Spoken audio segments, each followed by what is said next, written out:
That's always the toughest question, right? Who are you? I'm Karen Hall, and I am an academic advisor in the Renee Crown Honors Program. I'm Diane Rieger, the director of the Disability Culture Center. Well, my name is Michael Patrick Mahan. I go by Mickey, and my nickname is the Flying Busman. I have had setbacks, struggles, and have had issues with my mental health. I've had setback struggles, and some people would say mental illness. As a young man, I would say that I had my fair share of setbacks. I identify as sometimes emotionally disabled. And I think that primarily, as I look back on it now, is rooted in simply a confusion about who one is as a person. There were always, I suppose, setbacks and struggles, whether I was conscious of them or not. 3 weeks before I turned 14, my father took himself out. It's my idiom, the euphemism for suicide. And I spent years of my life being aware that my father might do that, and then he did. And that somehow that's who I was. I was that kid. I also have struggled myself with lots of different kinds of mental health issues for many decades now. I would say that probably my depression started when I was very young.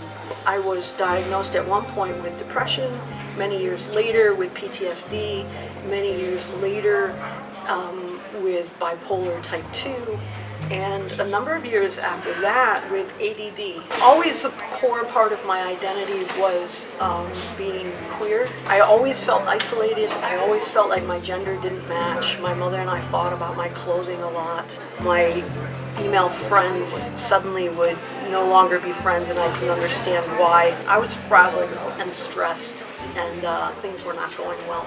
I traveled back and forth across the country for a long time without a direction and without a sense of purpose in my life.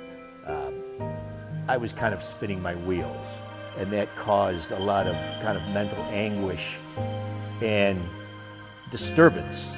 I was just basically at my wit's end and didn't know what to do. I sought professional help. I admitted myself to a mental health clinic and got to the end of the 6 weeks and was discharged with medication and a diagnosis of manic depression.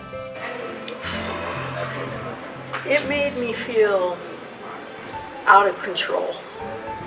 Vulnerable is the right word. I felt very afraid and vulnerable because I had never been in a situation where I felt like I didn't know what to do with myself. My father had a right to do that, but not to me, and not to his wife. I had a difficult time straightening that out.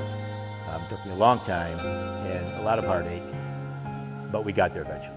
I think of myself as someone who wasn't made stronger by the experience per se, but was made stronger by the choices I made in the aftermath of that experience. It has made me a thinking person. I began to come out of my funk. I began to feel more like myself and more in control and more together than I had in a long time. My grief and my experiences of depression are now beside me. They're not foundational to my identity.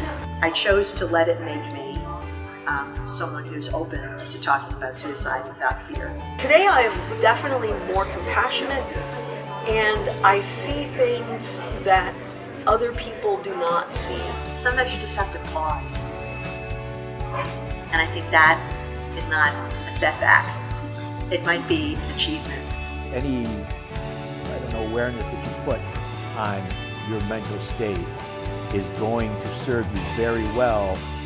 Yeah, I'm bipolar and I'm queer and I'm 53, and all these things have positives and negatives. Today, I am a tsunami of joy crashing on the shores of laughter. I share my story today to let Syracuse know that you are strong.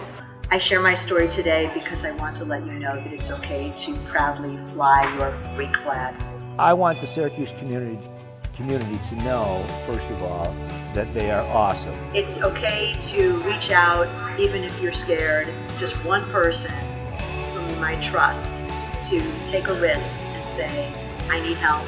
You are capable. And it's okay to be an outlier, and it's okay to find a community of other outliers. You can ask for help. I know that they are going to go on to do marvelous, joyful things with their lives, because I see it every day. And you are loved.